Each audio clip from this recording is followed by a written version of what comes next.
G'day, welcome to our third lesson in our hydrocarbons unit. Today we're looking at the alkenes. Our title of our lesson, Alkenes and Addition Reactions, where we're going to understand the mechanism of electrophilic addition reactions for alkenes and predict the products of these reactions applying Markovnikovs Rule when appropriate. Learning outcomes just below. So moving on from our alkanes, we spent the last couple of units on alkanes containing all carbon-carbon single bonds in the molecule. Saturated molecules because they got the maximum number of hydrogens on the molecule. Our alkenes contain a carbon-carbon double bond in the molecule somewhere. Homologous series of unsaturated hydrocarbons containing a C double bond C in the molecule. The nomenclature uses a number to specify what carbon the double bond is on, so it is possible to have different isomers of alkenes. For example, if we consider butene, we could have 1, 2, 3, 4. We could have the carbon double bond on carbon 1, in which case this would be 1-butene or but-1ene. Let me try that again there. But-1ene. Or you could have the carbon, the double bond on carbon number 2. And yep, you guessed it, this would be 2-butene or but-2ene. So just simply specifying where the double bond is with the number. You couldn't have but-3ene because but-3ene would be the same as but-1ene. It would just be flipped like that. So remembering all that stuff that we've looked at in our introduction to both organic chemistry and the hydrocarbons thus far. So number to specify where the double bond is on. It's part of a homologous series, so we can have a general formula CnH2n. So depending on how many carbons you have, you just double the number of hydrogens, assuming that there's only one single double bond present. You can also have dienes and trienes, etc., where we've got 2 double bonds in the molecule, or 3 lots of carbon-carbon double bonds in the molecule. These will obviously have a different general formula, but we're not too concerned about these at this point here. They are very useful compounds, particularly in chemical synthesis. We'll see them used as starting materials for the synthesis of plastics, fuels, alcohols, detergents, etc., etc. Lots of uses. And we saw previously how hydrocarbons found in mixtures are called crude oil, aka petroleum, and we can crack longer hydrocarbons into smaller alkane molecules and an alkene. So we can source our alkenes this way. Let's just recap that right now. Pause and write me an equation for the potential cracking of heptane into ethene and another product. What would that look like? Pause, check the answer now. So we've got heptane, hep meaning 7 carbons. So I'll draw a displayed formula here. So 1, 2, 3, 4, 5, 6, 7. Make sure I can count 1, 2, 3, 4, 5, 6, 7. And then we're told what one of the products is going to be. Ethene, which is going to be our alkene with the double bond present. Eth meaning 2 carbons, so that means we're splitting with the carbon there. So this will give us our ethene, and then our other product is going to be 1, 2, 3, 4, 5 pentane. So if I just draw this below here, we'll end up with our 1, 2, 3, 4, 5 pentane. I won't bother with the hydrogens this time just to save a little bit of time. And then our alkene, which is going to be our ethene. So remember, we form a alkene in the in the cracking of a long hydrocarbon to have the conservation of mass still be applied. So this is going to be C7H16, and we've got 1, 2, 3, 4, 5, 6, 7, still 7 carbons, 3, 4, 5, 6, 7, 8, 9, 10, 11, 12, 13, 14, 15, 16, H16, conservation of mass has been applied. Let's now talk about the reactivity of alkenes, because unlike our alkanes, which were very unreactive, our alkenes have an area of high electron density in that carbon-carbon double bond. This means that they're going to have more reactivity when we compare them to the alkanes. So the double bond makes them more reactive compared to alkanes. Very important as starting products in chemical industry, as we set up here. Some of the reactions of alkenes we will look at over the next 2 lessons. Today we will focus just on addition reactions. In the following lesson we will look at oxidation and polymerization reactions. So let's look at these addition reactions. Addition reactions are exactly what they sound like. It is adding 2 or more things to get one thing. So we start with multiple reactants, add them together, we get one product. Formation of a single product from the addition of two or more reactants.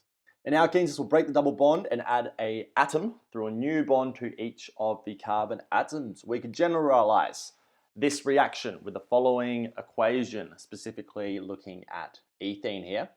But if we have some sort of reactant, X and Y, I mean, it could be the same atom as we'll see in a moment, could also be different atoms, but we'll add them, we'll break that double bond, and we'll add each of these atoms with new bonds to each of the carbon atoms. For specific addition reactions, we're going to look at addition with hydrogen gas, addition with steam, water gas, addition of our halogens, aqueous, and addition of our aqueous halides. Let's start with the addition of hydrogen. Alkenes undergo hydrogenation. The C double bond C breaks and adds a hydrogen atom to each of the carbons. So this here, we are converting them from unsaturated alkenes into saturated alkanes, adding a hydrogen onto each of those carbons. It requires high temperatures and a nickel catalyst, so 140 to 150 degrees Celsius and catalysis. So it's not the easiest reaction to make occur, but you can make it occur with those conditions. Here's a task based on this general reaction where we've got our alkene, in this case ethene, and we've got the thing we're adding to it, which is going to be our H2. Can you write an equation using displayed formulas that will show the addition of hydrogen to ethene? Pause now, check your answer when you press play. So we got the addition of hydrogen, addition of H2 gas. So we've got ethene, we're adding hydrogen. Quite simply, we've got our alkene there. We've got our hydrogen gas that we're going to react it with. We've got our reaction conditions, 140 to 150 degrees Celsius. Nickel catalyst, was it? Indeed it was, nickel catalyst.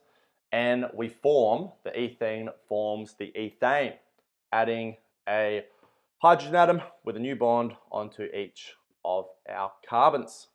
We have taken two things and we've converted it into one thing, an addition reaction of steam. Let's continue. Let's look now at addition, that was addition reaction of hydrogen gas. Let's look now at addition of steam. Alkenes can be hydrated, so hydrated reacting with water, hydro, when reacting with steam, and we form an alcohol. This requires acid catalyst, high temperatures, and high pressures, so harsh reaction conditions to make the alcohol form. Similarly to last time, are you able to write an equation using displayed formulas showing the addition of the steam to ethene? So using this information and that general equation, pause now and then check over here. So the addition of steam, so we're starting with our ethene again, with its carbon-carbon double bond, and we are reacting with the water vapor. We have our reaction conditions, what was it, 330 degrees Celsius? 6 megapascals, and then a acid catalysis. And what we end up with is the formation of an alcohol. So the ethene is going to turn into be forming ethanol. Now at this point, we've got two identical carbons. So whichever carbon you put the hydroxyl group on, you're going to form the same product. But what we'll look at in a second is what happens when you don't have two identical carbons in an alkene. How do you decide which carbon to put the new group on? That's something called Markovnikovs Rule. We'll look at that momentarily. But with ethene, it does not matter. Third one, the addition of halogens. So aqueous halogens. Alkenes react with aqueous halogens and add halogen atoms on both carbon atoms when the double bond breaks. We'll observe a color change from the color of the halogen solution to colorless dihalogenalkane that is formed. So this is a really easy and useful test that you can do to identify the presence of an alkene group. If we have the halogen liquid, or not the halogen liquid, rather, we got halogen water in the aqueous phase, which will have a very strong color depending on what halogen it is. If it's bromine water, it's going to have that, that brownish, reddish brown sort of color that it has. If it reacts with the alkene, we're going to form a colorless dihalogenalkane product, which means that we'll see the color be removed from the solution. But For now, can you write an equation using, again, the displayed formula above showing the addition of bromine to ethene? Pause now, give that one a go. So addition of the bromine water. Again, we start with our ethene. We react it with the aqueous bromine and we break the double bond, add the two things together, and we end up with a halogen on each carbon atom in our new dihalogenate, because we've got two halogens, alkane, dihalogenate alkane, carbon double single bond carbon makes it the alkane. Finally, same sort of thing, addition of hydrogen halides in the aqueous form. Bubbling an alkene through a concentrated solution of hydrogen halide will cause an addition reaction. Both the hydrogen and halide add to the carbon atom, forming a halogenate alkane. Final task for this part, can you write an equation using displayed formulas showing the addition of HCl to ethene? So the fourth one, we have the addition of, what do we have, HCl, aqueous. Let's draw our ethene again. We have our HCl, and we add the chloro to one carbon. Again, at this point, we've got two equivalent carbons, so it doesn't matter which one we add to. We'll look at in just a second what happens if you don't have equivalent carbons. So we're adding the HCl across it, and we're going to form the halogenate alkane. So let's have a look here. Let's put it on this one. If I put it on the other one, it would still be the same molecule, and we end up with one chloro. I guess it doesn't matter. You don't have to say one chloro. Just chloroethane like that. Excellent. Let's dive a little bit deeper into the chemistry that's going on, because one of the things that we're looking at this level is the mechanisms. The mechanisms showing us exactly what bonds are breaking, what bonds are forming, and between which atoms, and also, I suppose, why they are forming. If we put things like charges and lone pairs of electrons and dipoles on them. Alkenes contain a non-polar double bond between two carbon atoms. The double bond, our sigma and pi bond, is an area of high electron density and can therefore act as a nucleophile and is susceptible to attack from an electrophile. Terms we've seen a few times now. Our nucleophile, phile meaning it has an affinity for it, nucleo coming from nucleus. So our area of electron density has an affinity for an area of positive charge, essentially, which is the nucleus. That's where the positive charge is. Our electrophile being the opposite, so we can have a reaction between these here. We can show the steps in an addition reaction using organic mechanisms. Here's a general mechanism for electrophilic addition reaction. So we can show the pi bond of our alkene being broken. This area of high electron density acts as a nucleophile, and it can form a new bond with an electrophile. I put my electrophile with a positive charge here. It's just something that has an affinity for electrons. So what that means is we're going to form a new bond between the carbon atom and the electrophile, but that's going to leave one of these carbon atoms electron deficient, which will give it a positive charge on it. This then essentially flips its behavior, and this species is now an electrophile. So this can now form a bond with some sort of nucleophile, which often results from this initial reaction, and we can add a new bond to the other carbon atom, and we end up with our addition reaction occurring. We've added two new things, an electrophilic thing and a nucleophilic thing, onto each of these carbon atoms. Hydrogen halides are polar molecules due to differences in electronegativity between the atoms. So we have a delta plus on the hydrogen that can act as an electrophile. Let's consider a mechanism for the addition of ethene with HBr. So let's draw this. If we got our ethene like that, and we've got the reaction with the HBr. So we can show this mechanism because we have a partial positive charge on the hydrogen, partial negative charge on the bromine due to the differences in electronegativity. We've got a region of high electron density here. So we can show the breaking of that double bond, forming a new bond with the delta positive hydrogen. We then get heterolytic fission where this bond breaks and the bromine will take the electron pair with it. This will form an intermediate here, a carbocation intermediate, where we've added the hydrogen to one carbon, but we've left the other carbon electron deficient here.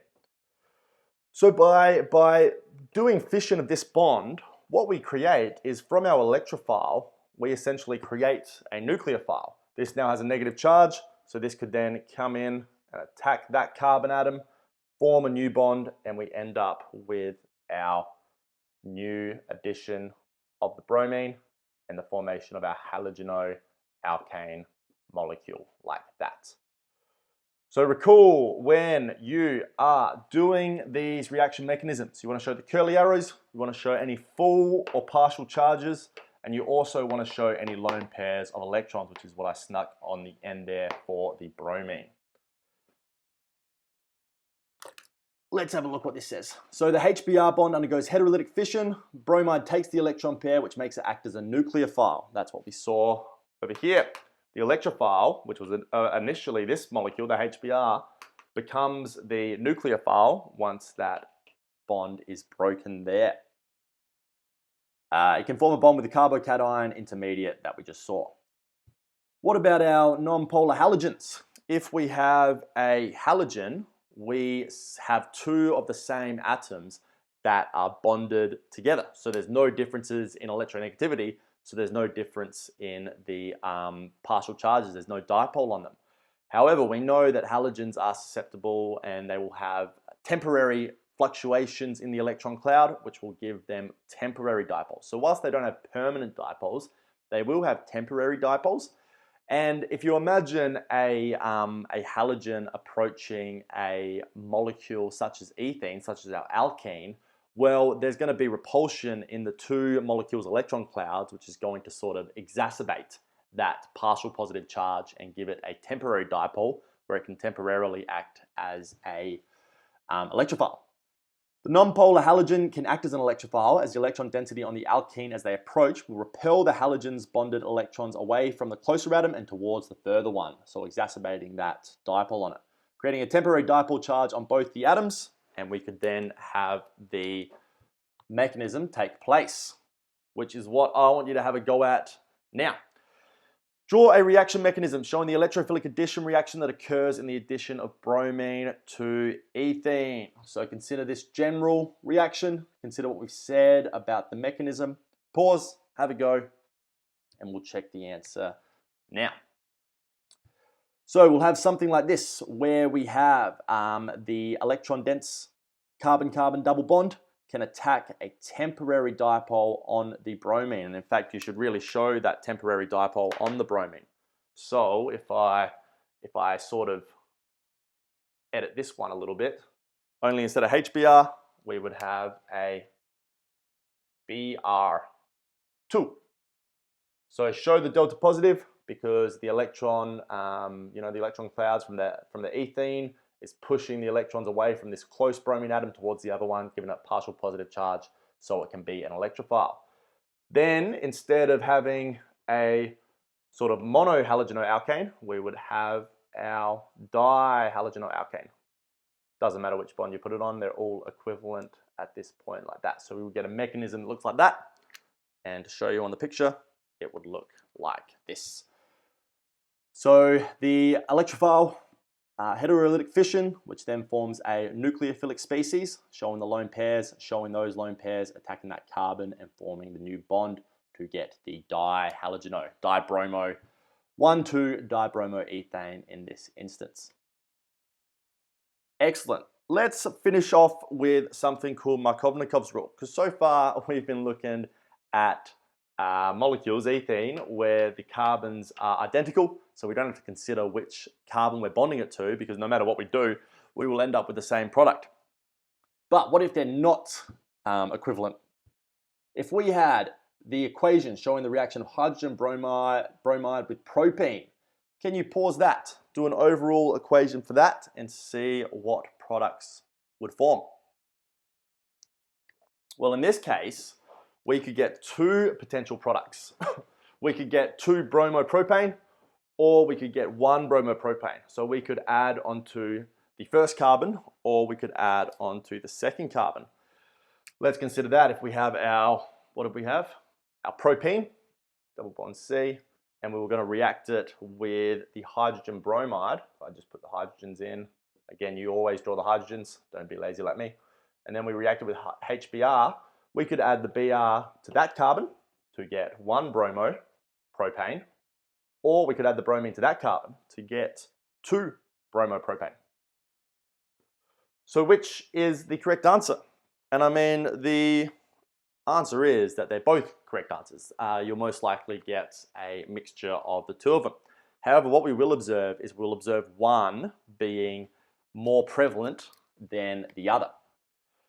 So we would observe a higher proportion of the 2-bromopropane, and this all has to do with the stability of the carbocation intermediate.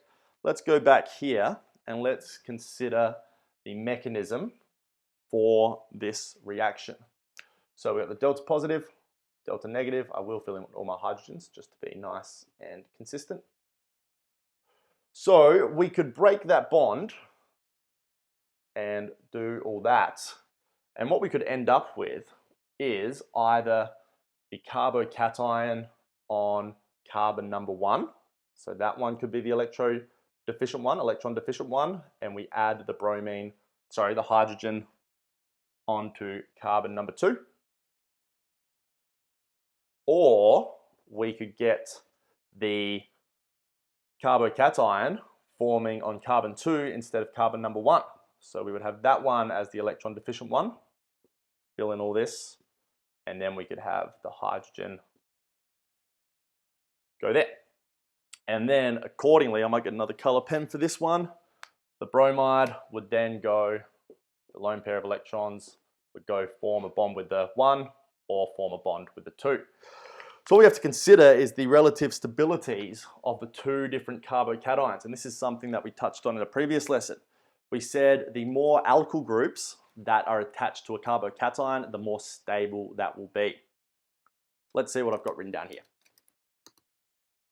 There we go. So it will depend on if we form a primary, secondary, or a tertiary carbocation. We said that tertiary carbocations are the most stable, primary, and then even your methyl ones are the least stable. This is all due to what's called the positive inductive effect. So it's the idea that other alkyl groups can donate electron density into that positive charge to help stabilize it. So if we look at our example over here, I've got a primary carbocation. I might even get another pen again. I got a primary carbocation, so we've got one group that can donate electron density in to stabilize that positive charge. But over here, I've got a secondary. So I got 2 alkyl groups that can donate electron density in to stabilize that positive charge. So what that means is that this is a more stable intermediate than that is. If this is more stable, it would be more likely that it would form it.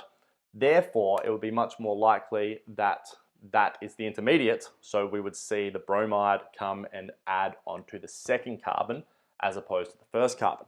We would still see some formation of that 1-bromopropane, but the major product, as opposed to the minor product, will be this 2-bromopropane because we got a much more stabilized intermediate, which means it's much more likely that is the one that will form. Alkyl groups can donate electron density by pushing the electrons away from itself. These are called electron donating groups. So the more alkyl groups, the more stabilized that carbocation will be. So along comes this Russian chemist called Vladimir Markovnikov. He described a rule, thus Markovnikovs Rule, to predict the major product in this type of an instance. So in an addition reaction of a hydrogen halide to an alkene, the major product will have the halide bonded to the carbon with more alkyl substituents, and that's because that will have the more stable carbocation intermediate, so that's the one that would most likely form more, and that is what we see over here. What did that say? Draw a mechanism to illustrate Markovnikovs rule and the positive inductive effect in the reaction between propene and hydrogen bromide leading to 2-bromopropane being the major product. Well, I've already done that for us here. So you can see, just to reiterate one more time, we form a carbocation, a primary carbocation. If we have the 1-bromopropane, that's less stable than the secondary carbocation that we form if we get 2-bromopropane. So our major product will be the 2-bromopropane. Now again, it's called the major product because we still get some of the other one. We'll likely get a mixture. It's just that that will be the higher proportion product. And with that, we have finished our first lesson looking in depth at the alkenes. What have we done? We've described the chemistry of alkenes as exemplified where relevant by the following reactions of ethene and propene, including Markovnikov addition of asymmetric electrophiles using propene as an example, addition of hydrogen, steam, hydrogen halides, and halogens. We described the mechanism of electrophilic addition in alkenes using bromine, ethene, and hydrogen bromide, propene as examples. And we described and explained the inductive effect of alkyl groups on the stability of cations formed during electrophilic addition. Tasks for this lesson: pause, work through, and consolidate your understanding of alkenes and addition reactions. Very good work. I'll see you next time. We're going to finish off our hydrocarbons unit by looking at the last couple of reactions of the alkenes, looking at oxidation and polymerization. See you then. Have a great day.